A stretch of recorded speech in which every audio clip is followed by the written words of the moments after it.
Hey everyone, welcome to my channel, Jigs in these Wi-Fi streets. I'm Jigs.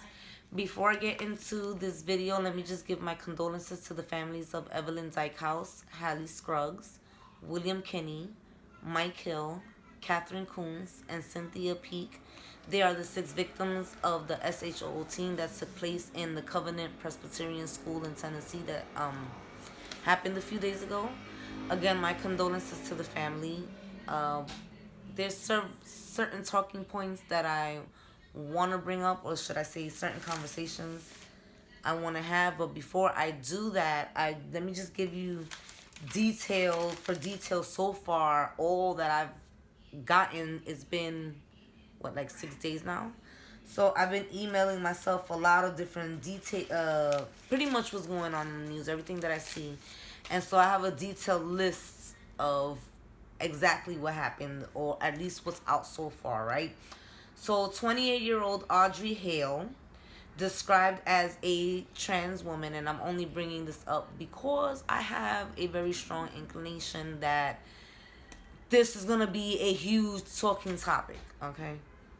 Which I don't think it should be. It's a huge deflection, but I'll get to that in a minute. She pulled up to the Covenant Presbyterian School in Tennessee on 9:53 a.m. and seconds after SHOT her way into the school and took the lives of the 6 people that I just mentioned, 3 9-year-olds and 3 adults. I believe William Kinney, Hallie Scruggs, and Evelyn Dykehouse are the 3 9-year-olds.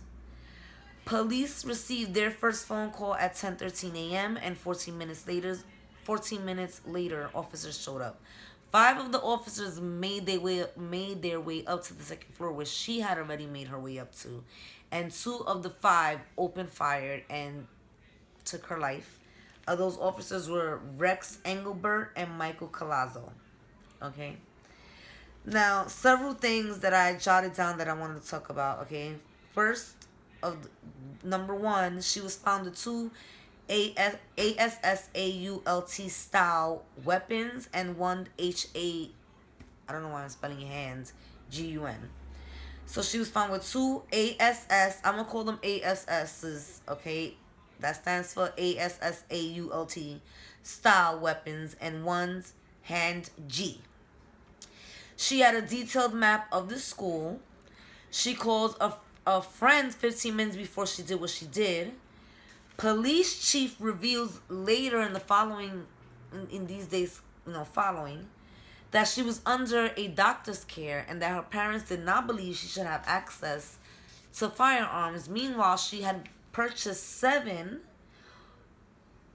from 5 different stores, and she was storing those GUNs in her closet in her home going back to October 2020. And lastly, officers feel, based on the video, that it seems as though she had firearms training. Now, that being said, okay, first thing I want to say is I am someone who believes in the right to bear arms. Yes, I am. Okay, I believe in the right to bear arms for 2 major reasons. Number one, we had a president tell us that we should not let our own country take our rights to bear arms away. Now, when a leader of a country tells its people, don't even allow me to take something away from you, I think that's saying a lot without saying too much. Okay, number two, I do not trust this or any other government leader. At this point, no, I don't. I don't know. I wouldn't say America is the worst government led, the worst, has the worst, how do you say, leaders. That's not what I'm looking, that's not the term, that's not the word I'm looking for. It escaped my mind. But do we have the word leadership? That's the word I was looking for. I had a brain fart. Do we have the word leadership? No. Do we have bad leadership? Yeah. I don't believe in neither Democrats or Republicans. No, I am not a liberal. Far from a Democrat. I just believe that there are 2 wings of the same bird. Okay? There's a lot of, in my opinion, there's a lot of filibustering when it comes to anything that benefits us. There's crickets when it comes to ish that does not benefit us, like the $80.7 billion that they have been allocating towards the private prison system. But that's going to be a video that I'm going to make on another day. We're not going to talk about that right now. But there's no jibber jabber. Okay, both sides agree, and yes, they have been. This is on DepartmentOfJustice.org. They have been giving the private prison system. Okay, yes, there's a private prison system. There's public, and then there's private prisons. 80.7 billion since 2015. There is no arguments when it comes to giving them that type of money. Have you ever heard of any arguments coming out of the White House about what they give prisons? No, exactly. Okay, so that being said, that's my two reasons. However, let's be very clear. I do not believe in people having the right, regular civilians having the right to be able to purchase an ASS rifle. No, I do not. For all of you hunters and all of you, Midwestern folks, not say it like that. Sorry, not Midwestern folks. You country folks, okay, who do have RIFLEs, you're out hunting geese, not people. You're out hunting rabbits, not SHOTing people at McDonald's because they did not give you enough ketchup packets. Okay? This is those type of RIFLEs are being more used than, don't get me wrong, not out necessarily in the public, but in these mass SHOTs, these parades and schools and so on. But at the end of the day, again, they get their hands on them, and I'm not understanding why anybody, any civilian, is able to obtain something like that. Now, what is an ASSAULT rifle? Why did I say that? I was trying to avoid saying that, guys. I really was. Not said it anyway. Okay, so I looked up Webster's dictionary, and then I looked up regular Google, right? What is an ASS RIFLE?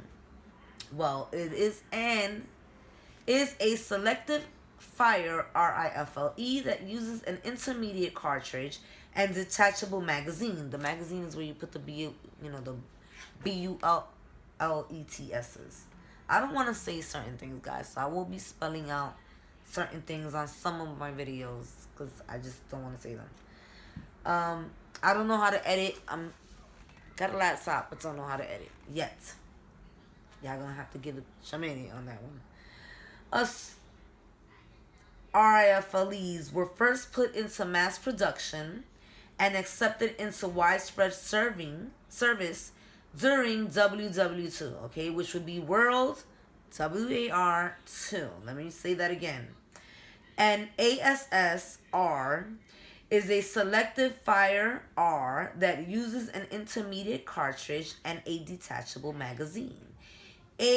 ARs were first put into mass production, I just got that though, and accepted into widespread service during WW2. Okay, this is a RIFLE that was used for WAR. Now, I know we have advanced, so we're using different things. I'm just wondering once and again, why do civilians have access to those? Okay. Now, that one had a picture of it, so I'm not going to show you the regular Google one, but I will show you Webster's Dictionary. Okay, hopefully you guys... Ooh. Did I mess it up? I didn't mess it up. There you go. Can you see it? Ooh. Okay, now I want to act up.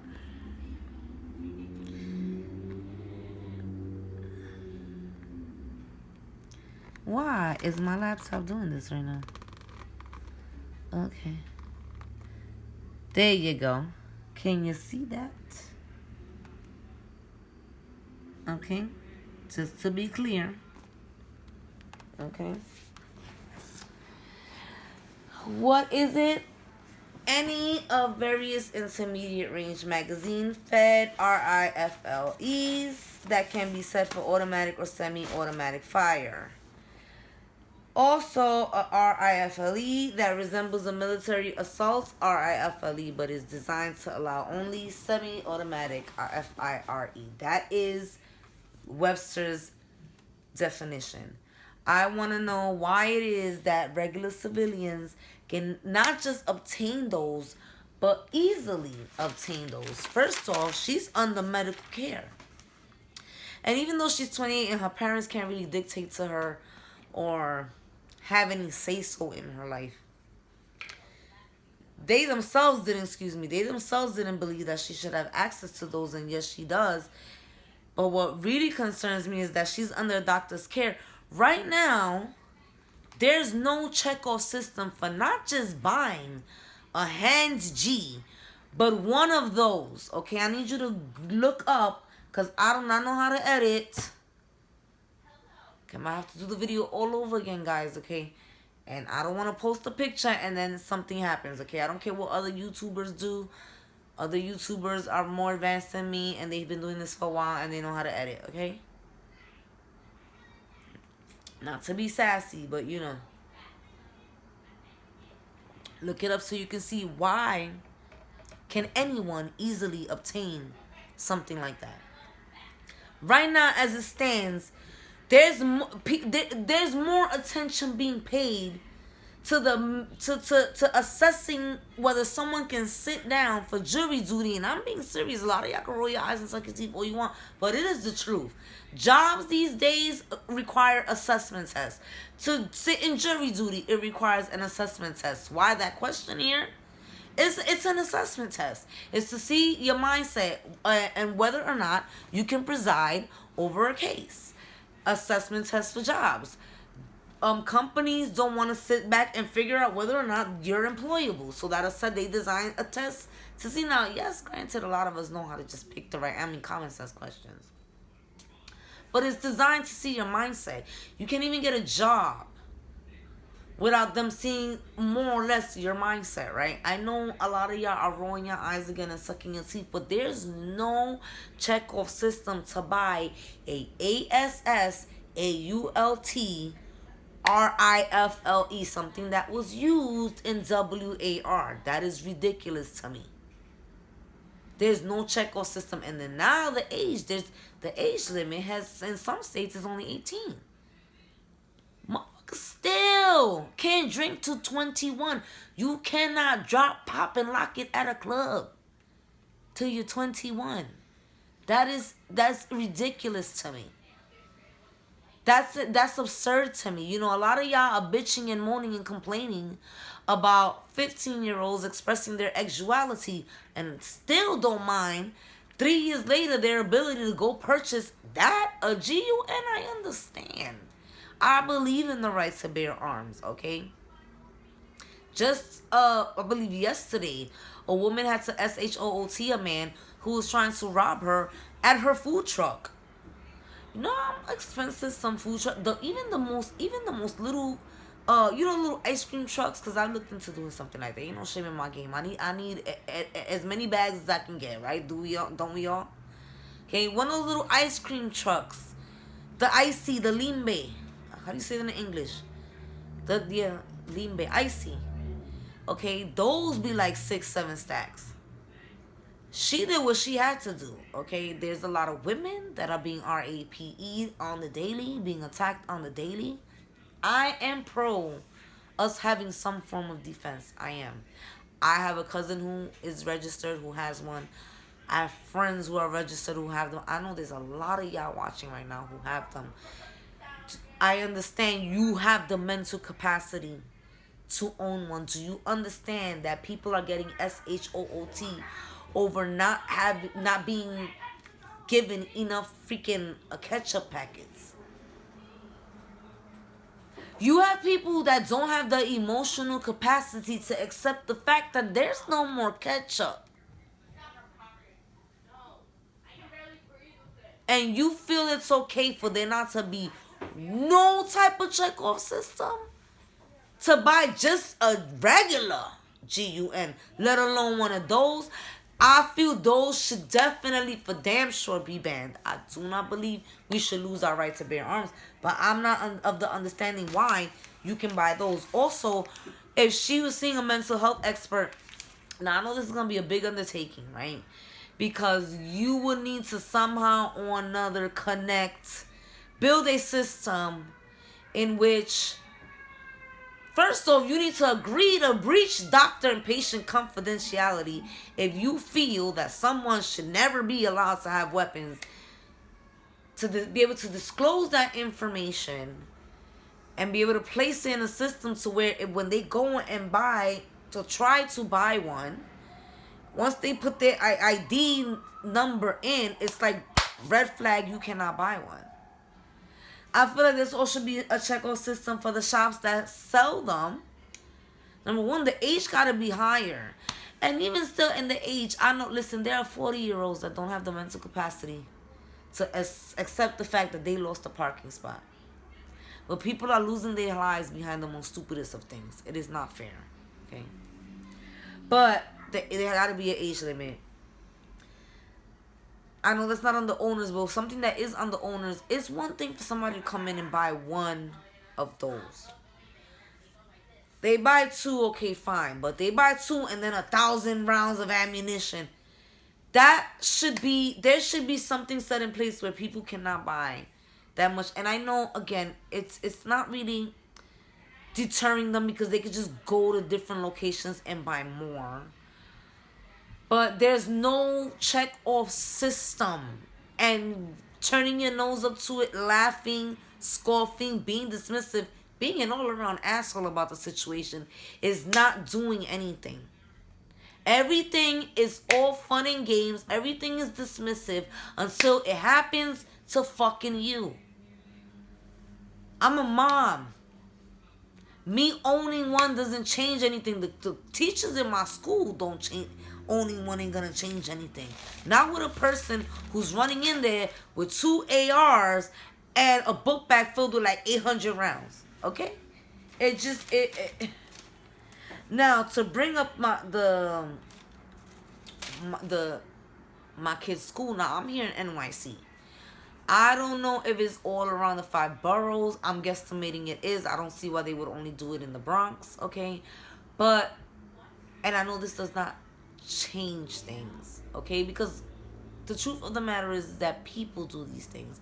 GUNs, RIFLEs do not pick themselves up. Considering the amount of damage that a ASS can do compared to a GUN, I feel like those should automatically be banned. Is that gonna stop all GUN crimes? No. But at least you nip one thing in the bud, right? At least one thing, right? Not the best resolution, but something, right? The schools out here, junior high schools and high schools, have metal detectors in them. They always have had them. Now, did it stop 10 students attempting to take a GUN to school this school calendar year? No, it did not stop them. How do I know that 10 children attempted? Because they were stopped at the door and arrested immediately. They were handled immediately. I believe 6 incidents in Brooklyn and I think like 4 over here in the Bronx. I'm not sure. I know during these incidents, Bronx and Brooklyn were brought up mostly. But I do know for sure that 10 children starting this calendar school year were stopped and arrested for having GUNs. Again, it's not going to stop, God forbid, somebody like that walking up in the kids' school. But once it goes off, it'll alert somebody is 911-ing. Okay, somebody's hitting that 911. And at the very least, you know what? I hate to say it, but security guards may have to give up their life to give kids time. But another thing that's going on here in New York City is that they're doing drills, okay? My kids do drills. They're doing fire drills, right? They're doing GUN drills, which takes me back to how those of y'all who are GUN enthusiasts, I believe in the right to bear arms. I also believe you need to come up. There needs to be some type of median here because a lot of y'all GUN enthusiasts, what you do is dismiss the conversation, deflect, or just laugh it off. This is not, my kids, we was doing fire drills. And after 9/11, BOMB drills was going down here too. Okay. Now they're doing MASSSHOOT drills. There has to be a bigger conversation where there is a median. And again, a lot of GUN enthusiasts, y'all want to deflect. Y'all want to say asinine shit like people, KIL, people, you ain't never lie. You think, I don't know that? You think everybody else don't know that? We're aware. There's no rhyme or reason why anybody should have one of those, in my opinion. And I believe in the rights of bear arms. And I say that and it pisses people off. I have a long list of reasons why, actually. I just gave you the top two. Okay? She knew the school, right? Because she had attended the school. Now, there's a video that I want to share with y'all. Because I think, yeah, I think, oh, the training. The police are talking about she seemed to have training. GUN training. Again, I don't know how big this is going to be, a big undertaking. I'm not pretending like I have the college education to know how this is going to be set up. But there has to be some type of system in place where once a GUN purchaser, no, the store owner puts in their ID number, something pops up. Something. I mean, you know, because if she was under mental health expert, why in God's name would they train her? Which, you know, it gotta be a checkoff system, guys. Okay.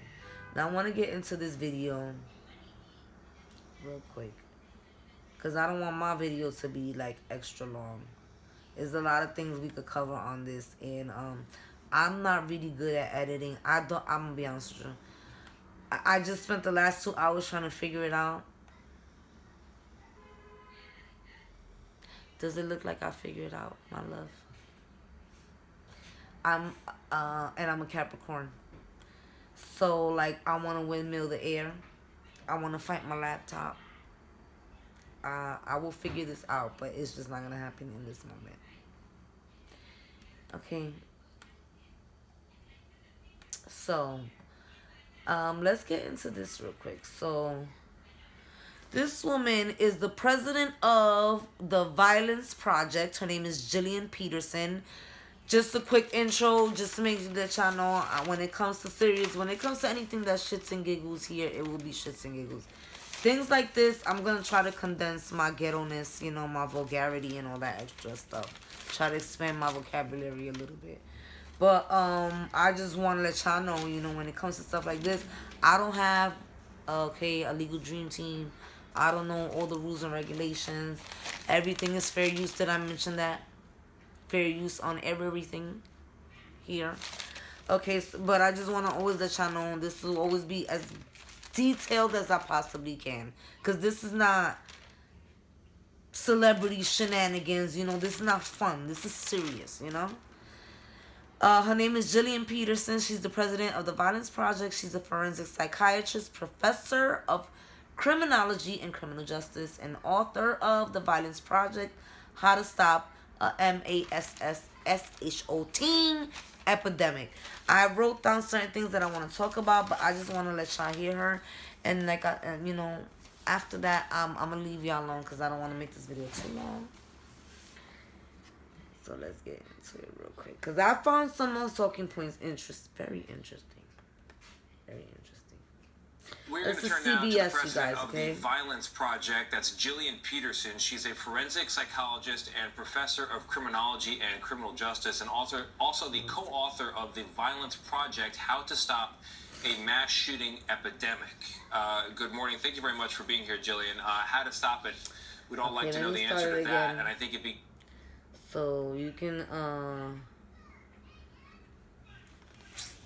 why did I do that? I want y'all to see it also with y'all in 2 hours. I'm sorry, guys. I was so ready to play, right? It's right there. I did not see the little rewind thingy. Rewind icon. And I keep emailing myself. I have a lot of different videos that I want like to do. Some serious, some fun, but emailing myself nonetheless, or sending them to myself just to remind myself. And like I said, I want to be detailed with the serious things, so as much details as I can get my hands on, I keep sending it, like DMing it to myself. Okay, here we go. We're going to turn now to the president of the Violence Project. That's Gillian Peterson. She's a forensic psychologist and professor of criminology and criminal justice, and also the co-author of the Violence Project, How to Stop a Mass Shooting Epidemic. Good morning. Thank you very much for being here, Gillian. How to stop it? We'd all like to know the answer to that, and I think it begins with understanding the why. Every time there's a mass shooting in America, and they happen all too often, we ask ourselves why. What's the explanation? Fair use. Is particular, fair but use. Are fair there use. generalities? Fair use. How do you answer that question of why? Yeah, we study cases where perpetrators have killed 4 or more people in a public setting going back to 1966. We've built a database, we've interviewed perpetrators and the people who knew them to try to understand what this pathway to violence looks like so that we can stop it. And we do see this common pathway, typically involving a chaotic early childhood with violence in the home, developing into a crisis point where the perpetrator's behavior is changing. In school mass shootings in particular, over 90% of perpetrators tell other people that they're planning to do this. They're suicidal. This tends to be designed as a final act. They study other perpetrators that came before them. And then, of course, they have the ability to get their hands on the weapons that they need to carry this out. You know, Gillian, we heard earlier from the chief of police in Nashville who told us that this shooter targeted children in this school, also targeted the staff, might have sought out the head of the school intentionally. What stands out to you when you hear what we know so far about this shooting in Nashville? You know, perpetrators tend to target the location and the people that represent their grievance with the world. So we see that perpetrators often kind of hate themselves, often have previous suicide attempts, and then they pick somebody that they blame for how they're feeling. And so school shooters tend to blame schools. We know that former students are the most common type of perpetrator to target a former elementary school, and typically they have some sort of grievance with something that happened at that school. But we'll have to see as more information emerges if that's the case here. Hey, Gillian, Nate here. You say it's important not to give the perpetrators too much attention. You don't even use their names in your book. But here in America, for some reason, we're fascinated by who the person is. We want to know their age, their race, their gender, where they're from, all of these long list of things before we even get to the actual shooting itself. But why is it important to focus on the why and not just the who? You know, these are designed to be public spectacles. Perpetrators are looking for fame and notoriety. They leave these manifestos behind to get their message of anger and hate out to the world. And so we all are the people that consume this. We are the spectators of this horrific violence. And their goal is to make the history books. Their goal is to inspire other shooters behind them to be known for this in a way that they weren't known in life. So the more that we can do to starve perpetrators of that attention, that helps stop the social contagion and doesn't give perpetrators that fame that they're seeking. And I want to follow up to Nate's question, because I struggle with this every time this story happens. Should we cover it? How should we cover it? Do you think that by us covering it, are we giving people ideas? I'm always in a quandary about what is the right thing to do here. I don't want us to become desensitized to it. I think people need to know about it, but is it wrong to continue to cover it? Where do you stand on that? I don't know what to do. It's a good question. Yeah, it's really hard to know exactly how to approach this. In our work, we do tell the deep stories of where these perpetrators come from. It's important to understand these pathways to violence if we're going to ever stop this from happening. At the same time, we don't need to give the perpetrator the attention they're seeking by showing their name, showing their face, spreading their manifesto. The more we can focus on the victims and the heroes, I think the better. All right, Gillian Peterson, thank you very much. We're going to turn now to the president of the Violence Project. That's Gillian Peterson. She's a forensic psychologist and professor of criminology and criminal justice, and also the co-author of the...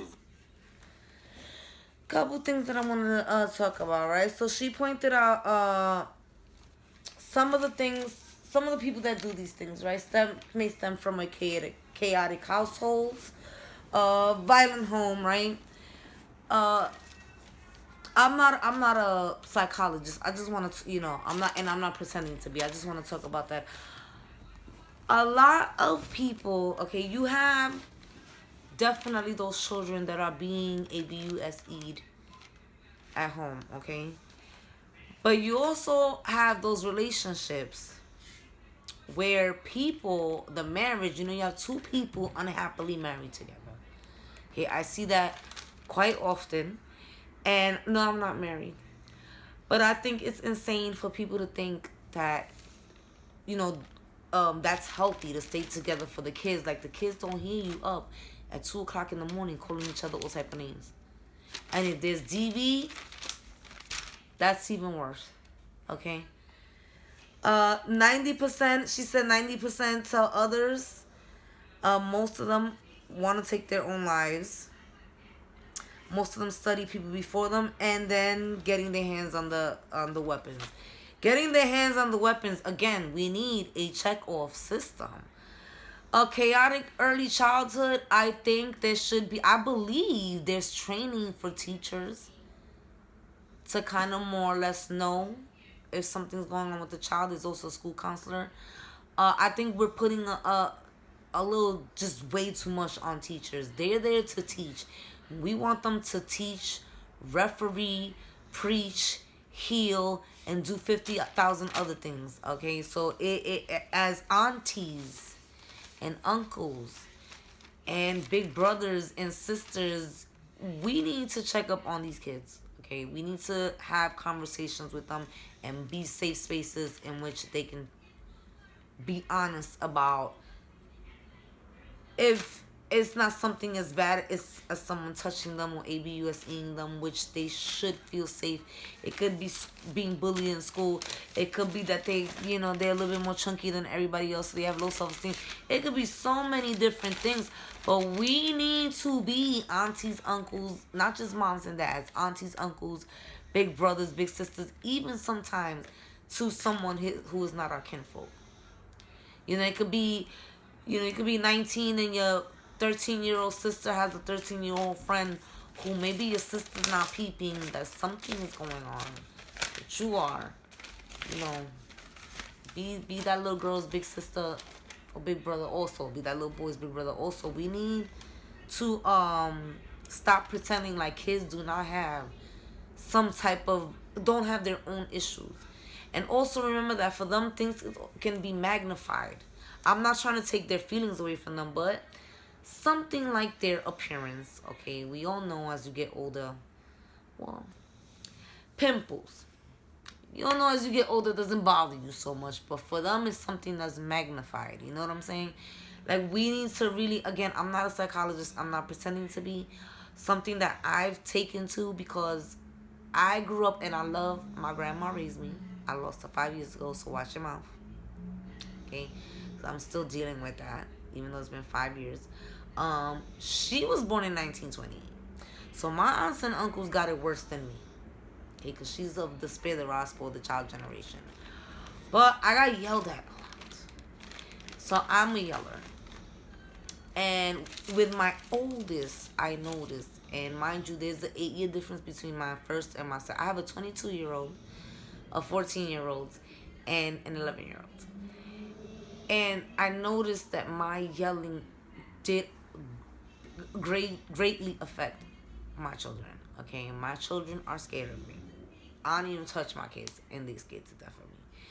But I noticed she needed extra time to take tests in school because she developed a nervous problem, and I 1000% own that. I know a lot of y'all gonna drag me and say I'm a bad mom. You know what? I was being a bad mom. I apologize to my daughter. I still apologize to this day to my daughter. My daughter is insistent that she's just artistic, and artistic children are like that.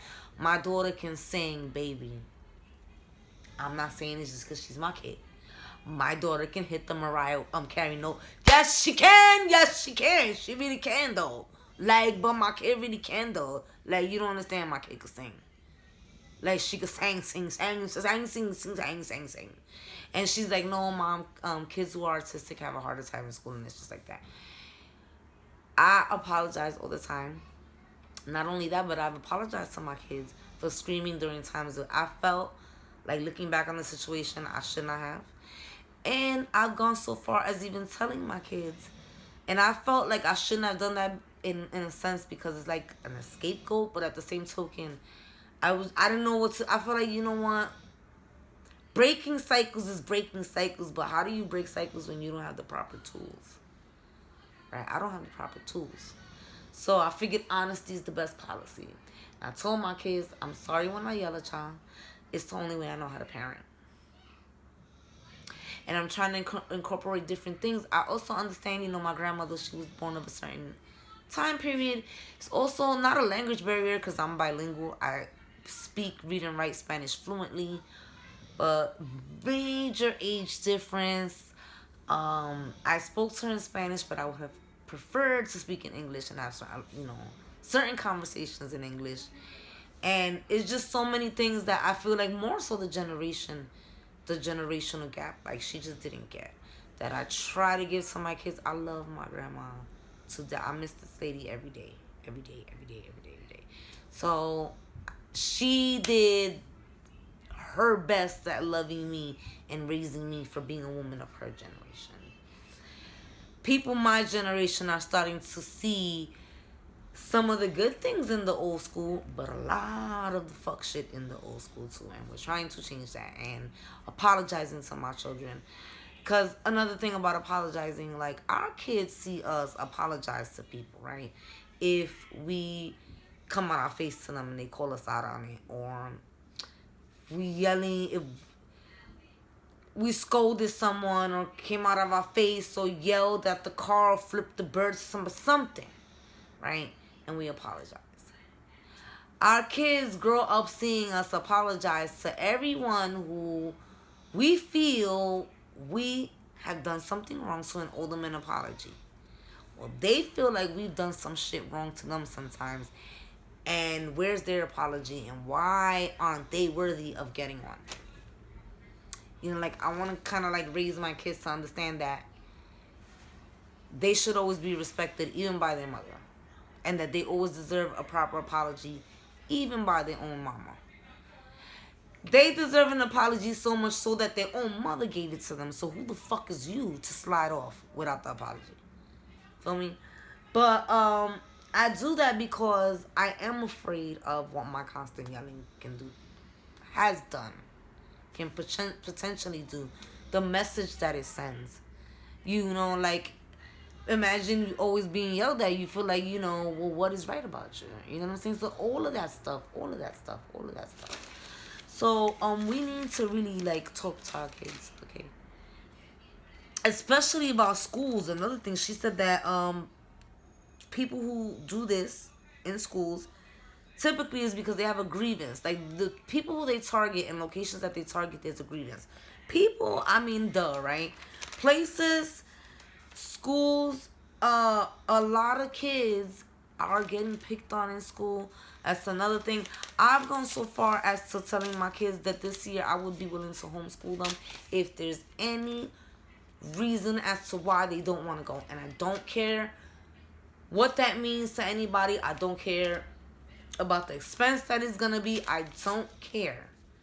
I just want them to be okay.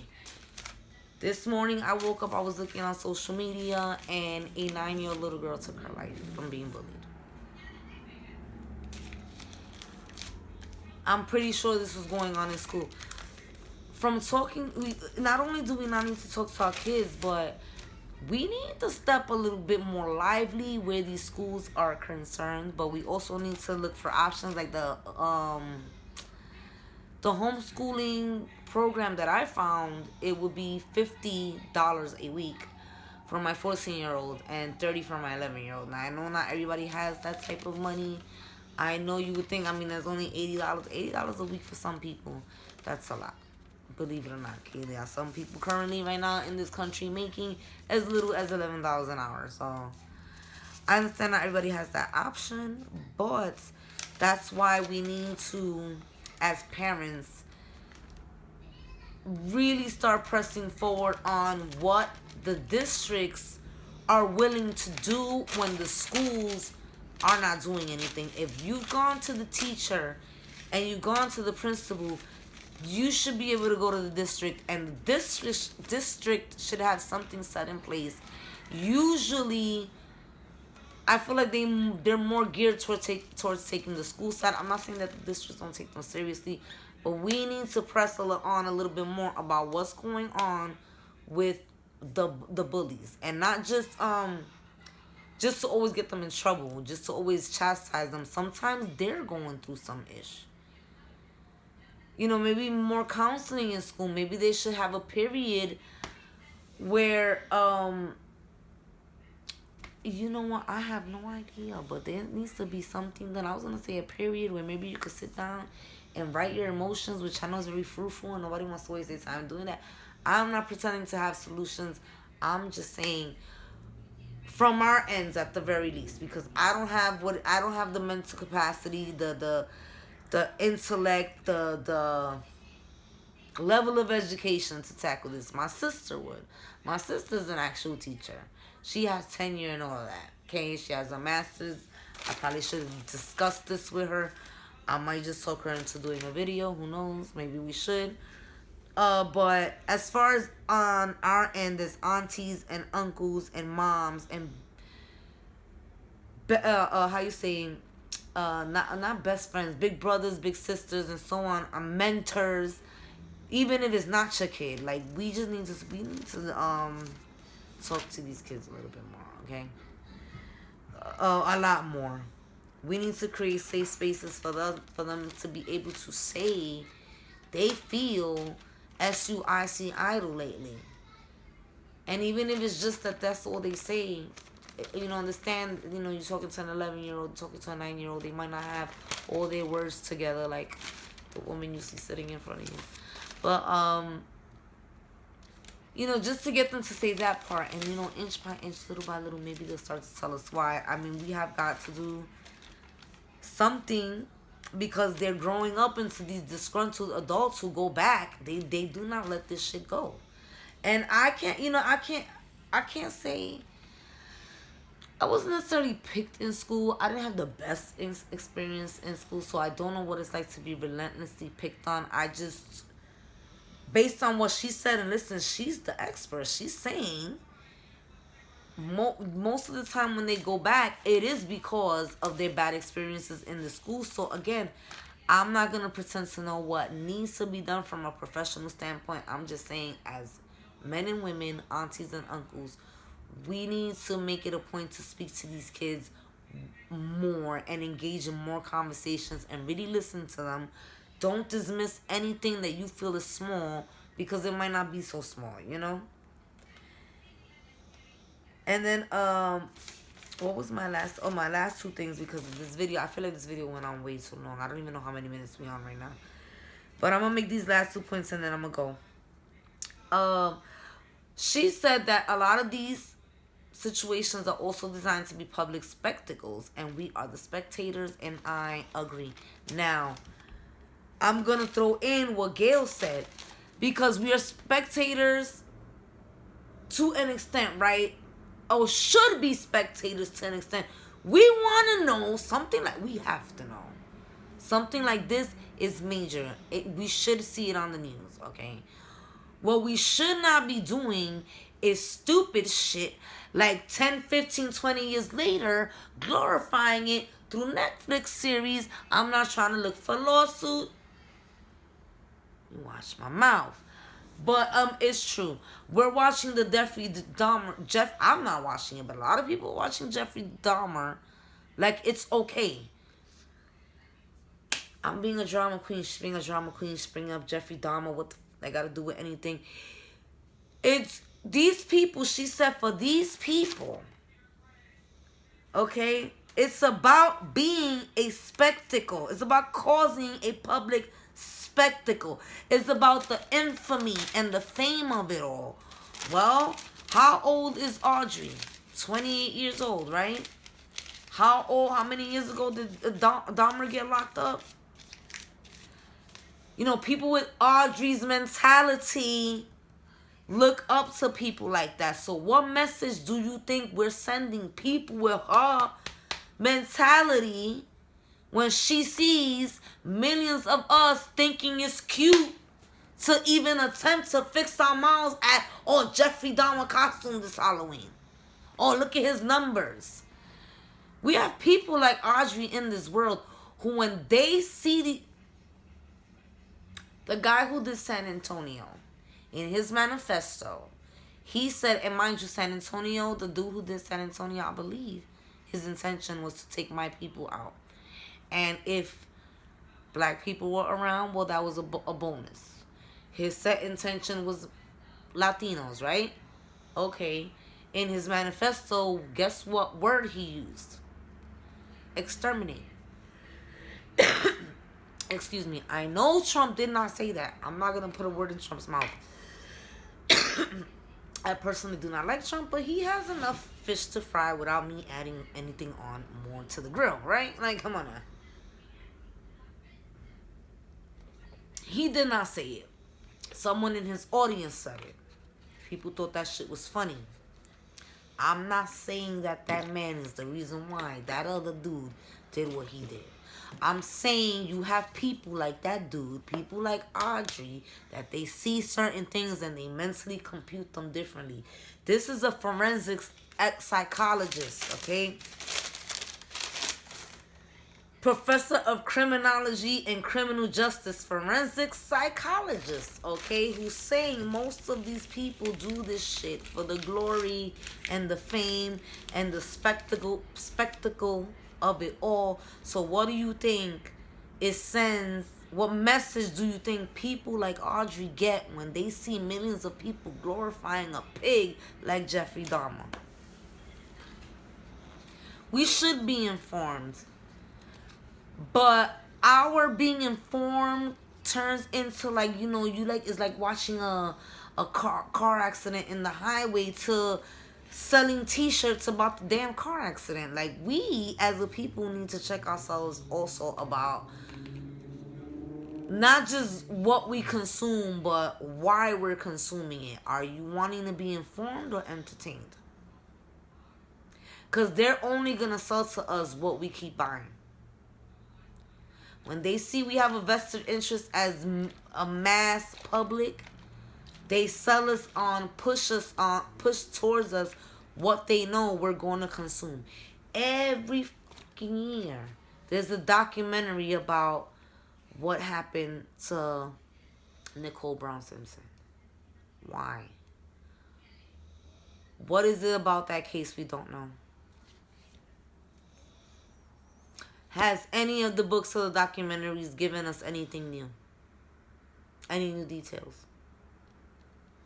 You know, all these years, these people have brought up what has happened to her over and over and over again. Not for the sake of detailing anything new, but taking a hard look at the situation. A hard look at what? Your bank account and how it goes up.